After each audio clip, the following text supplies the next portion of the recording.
Hi friends, అందరూ ఎలా ఉన్నారు? నేను మీ లావణ్య వేమ్ల. ట్రిప్ లో అయితే లాస్ట్ డే ఫ్రెండ్స్, ఇదైతే కింది తిరుపతికి వచ్చిన తర్వాత అక్కడ నుంచి మంత్రాలయం వెళ్లే రూట్ లో ఏ సన్నివేశాలు అయితే షూట్ చేశానో అవి మొత్తం ఈ వీడియోలో అయితే కవర్ చేశాను. మీరైతే వీడియో చూస్తూ ఉండండి. నేను ట్రిప్ కి ఎక్కడి నుంచి ఎక్కడి వరకు వెళ్ళాము, అన్ని దేవస్థానాల పేర్లేంటి, ఎక్కడి నుంచి ఎక్కడికి వెళ్ళడానికి ఎంత ఖర్చు అయిందని అయితే కంప్లీట్ వీడియో అయితే ఈ వీడియోలో మీకు ఎక్స్ప్లెయిన్ చేస్తాను. ఎక్కడ స్కిప్ చేయకుండా చూడండి. ఇప్పుడు తిరుపతి నుంచి దగ్గర కర్నూలు నియర్ అయితే ఉన్నాం ఫ్రెండ్స్. మార్నింగ్ అయిపోయింది. అక్కడ నైట్ బయలుదేరితే కర్నూలుకి వచ్చేసరికి మార్నింగ్ అయింది. మార్నింగ్ అయితే కర్నూలు నుంచి మంత్రాలయం వెళ్లే రూట్ లో మా చెల్లెల వాళ్ళ ఇల్లు అయితే ఉంటుంది. అక్కడ బస్ అయితే ఆపి ప్రసాదం అయితే సిస్టర్ కి అయితే ఇచ్చి అక్కడ నుంచి మంత్రాలయంకి చేరుకున్నాం ఫ్రెండ్స్. వెళ్ళే దారిలోనైతే అమ్మ, చిన్నమ్మ, అన్న, వదిన వాళ్ళు అయితే దిగిపోయారు. ఎందుకంటే అమ్మ వాళ్ళ ఊరు కర్నూలు, చిన్నమ్మ వాళ్ళ ఊరు ఐజా, అన్న వదిన వాళ్ళ ఊరు అయితే మహబూబ్ నగర్ డిస్టిక్. అక్కడికి అందరూ అయితే వెళ్ళిపోవడానికి దిగేశారు ఫ్రెండ్స్. అక్కడే మేమైతే మంత్రాలయం చేరుకున్నాము. మంత్రాలయం అయితే రూమ్ తీసుకొని ఇంకా ఇక్కడైతే ఫ్రెష్ అప్ అయ్యి ఇప్పుడు రాఘవేంద్ర స్వామి దర్శనానికి అయితే వెళ్తున్నాము. ఫస్ట్ మేము రాయచూరు నుంచి వచ్చింది ఫస్ట్ ఊరు కూడా మంత్రాలయమే. మంత్రాలయం నుంచి కాణిపాకం వెళ్ళాము. కాణిపాకం నుంచి గోల్డెన్ టెంపుల్, మహాలక్ష్మి దేవి టెంపుల్ కి అయితే వెళ్ళాలి ఫ్రెండ్స్. మేము అందరం చూసిన ప్రదేశమే అని దాన్ని అయితే స్కిప్ చేసేసాము. కాణిపాకం నుండి నేరుగా అరుణాచలం అయితే వెళ్ళాం ఫ్రెండ్స్. రెండో రోజు కాణిపాకం, అరుణాచలం దర్శనం చేసుకున్న తర్వాత మూడో రోజు సమయాపూర్, మారియమ్మన్, శ్రీరంగం, జంబుకేశ్వరం, మధురై ఈ 4 టెంపుల్స్ ని థర్డ్ డే అయితే దర్శనం చేసుకున్నాం ఫ్రెండ్స్. ఫోర్త్ డే అయితే కేరళలోని త్రివేంద్రం అనంత పద్మనాభ స్వామి టెంపుల్ కి వెళ్ళాము. అక్కడ నుంచి కన్యాకుమారికి వెళ్ళాం ఫ్రెండ్స్. ఇక్కడ ఒక శివాలయ టెంపుల్ అనేది దర్శించుకున్నాము. దాని పేరు అనేది నాకు గుర్తు రావడం లేదు. కన్యాకుమారికి వెళ్లే రూట్ లో అయితే ఉంటుంది. ఈ 5th డే లో కన్యాకుమారి దర్శనం చేసుకున్న తర్వాత కన్యాకుమారిలో మేము నైట్ హాల్ట్ చేసి మార్నింగ్ సూర్యోదయం చూసి ఆ రోజంతా షాపింగ్ అన్ని చేసుకొని అక్కడ నుంచి ఈవినింగ్ తిరుచందన్ మురుగన్ అనే సుబ్రహ్మణ్య స్వామి టెంపుల్ కి అయితే వెళ్ళాం ఫ్రెండ్స్. అక్కడ నుంచి నైట్ మొత్తం జర్నీ చేసి మార్నింగ్ అయితే రామేశ్వరం చేరుకున్నాము. 6th డే రామేశ్వరంలో మార్నింగ్ పెద్దలకు పిండ ప్రదానాలు చేసి అవుటర్ వ్యూ చూడడానికి ఒక మినీ బస్ అయితే తీసుకున్నాము. ఆ రోజు మొత్తం రామేశ్వరం చూడడానికి సరిపోయింది.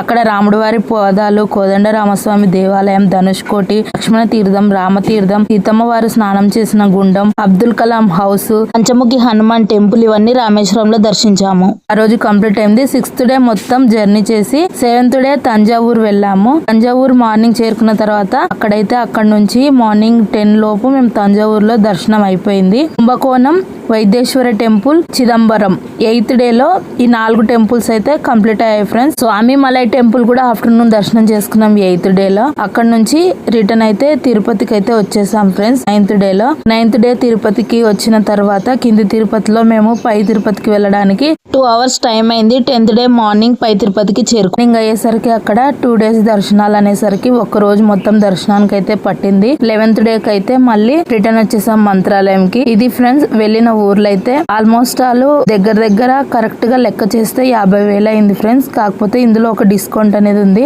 ఆ ఓపా కమ్యూనిటీ వాళ్ళు మెంబర్స్ కి ఫ్రీగా తీసుకెళ్లారు కాబట్టి మా హస్బెండ్ కి 9,000, నాకు 9,000 అయితే టికెట్ అయితే ఛార్జ్ చేయలేదు. పిల్లలకి మాత్రమే 5,000 ఇద్దరు పిల్లలకి ఛార్జ్ చేశారు. 10,000 పిల్లలకి అయింది ఫ్రెండ్స్. ఆటో ఛార్జీలకు అన్ని దేవస్థానాల దగ్గర కలిపి ఒక్కొక్క దేవస్థానం దగ్గర 30 రూపాయల నుంచి 50 నుంచి 100. అదే రామేశ్వరంలో అయితే ఒక మెంబర్ కి అయితే 250 రూపీస్ ఇచ్చి అంత అవుటర్ వ్యూ అయితే చూడడానికి వెళ్ళాం ఫ్రెండ్స్. అలాగే అరుణాచలంలో కూడా 120 రూపీస్ ఆటోకి అలా అయింది. కన్యాకుమారిలో కూడా అక్కడ చూడ్డానికి అక్కడ కూడా చార్జ్ చేశారు 120 రూపీస్ అలా. ఇలా అన్ని దేవస్థానాలకు అన్నిటికీ కలిపి 4 మెంబర్స్ కి అయితే 10,000 వరకు ఖర్చు అయింది. 10,000 పిల్లల టికెట్లకి, 10,000 దర్శనాలకి, అలాగే 10,000 అయితే ఆటో ఛార్జీలు, అలాగే కొంత షాపింగ్ చేసాము. మా హస్బెండ్ అయితే ఒక 2,000 వరకు బట్టలు అయితే కొనుక్కున్నారు ఫ్రెండ్స్. అలాగే నేను కొన్ని డ్రెస్సెస్ అయితే షాపింగ్ చేశాను మా హస్బెండ్ కి. అలాగే పిల్లలకి గాజులు, అలాగే మా చుట్టాలకి, అలాగే అన్ని కలిపి షాపింగ్ కి ఒక 10,000 అయితే అయ్యింది.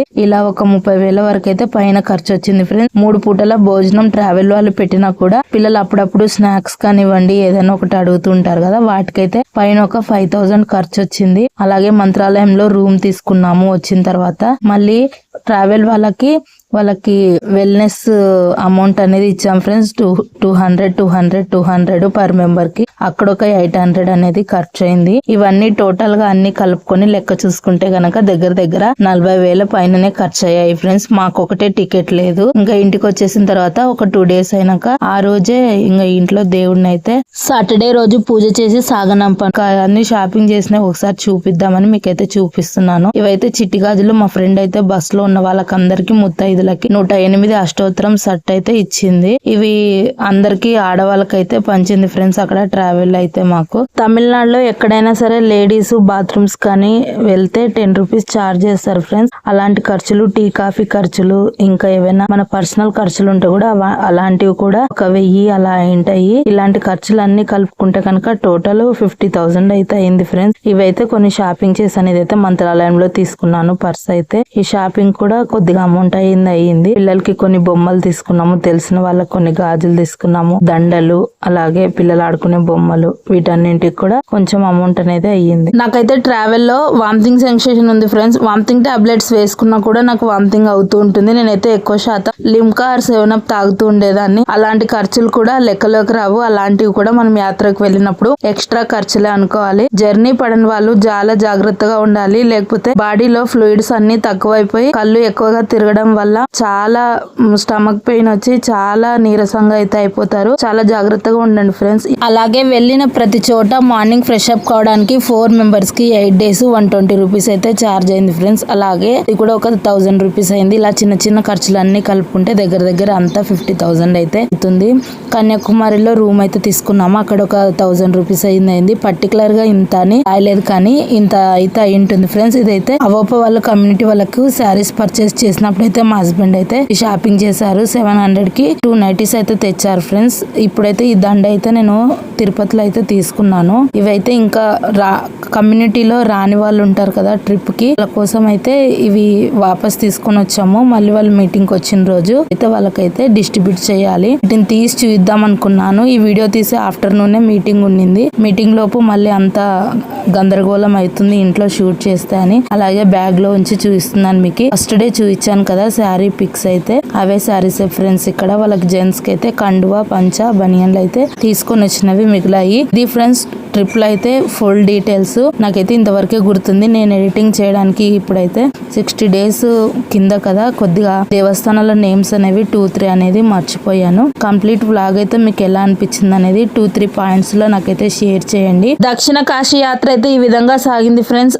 మనము యాత్రకు వెళ్ళినప్పుడు దేవుడు అయితే మనతో పాటు మన వెంట అయితే ఇంటికి వస్తాడు అని పెద్దలు అంటుంటారు. ఇంటికి వచ్చిన తర్వాత పూజ ఏ విధంగా జరిపానని ఆ విషయాలు అయితే నెక్స్ట్ వీడియోలో చూద్దాం ఫ్రెండ్స్. గురి పౌర్ణమి రోజు మంత్రాలయంలో రష్ ఎలా ఉంటుందో ఒక పిక్ అయితే మీకు చూపిస్తానని చెప్పాను కదా ఫ్రెండ్స్. ఇదే ఆ పిక్ అయితే. ఇలా ఉంటది రష్ అయితే. ఫుల్ టెంపుల్ మొత్తం నిండిపోయి ఉంటారు జనాలు అయితే. ఈ దక్షిణ కాశీ యాత్ర బడ్జెట్ వీడియో ఎలా అనిపించింది? మీకు నచ్చితే కనుక లైక్ చేయండి, షేర్ చేయండి, కామెంట్ చేయండి. మోర్ ఇన్ఫర్మేషన్ కోసం లావణ్య హెల్త్ అవేర్నెస్ ఛానల్ చూస్తూ ఉండండి. Thank you for the watching. Have a nice day. Video complete గా చూసినందుకు.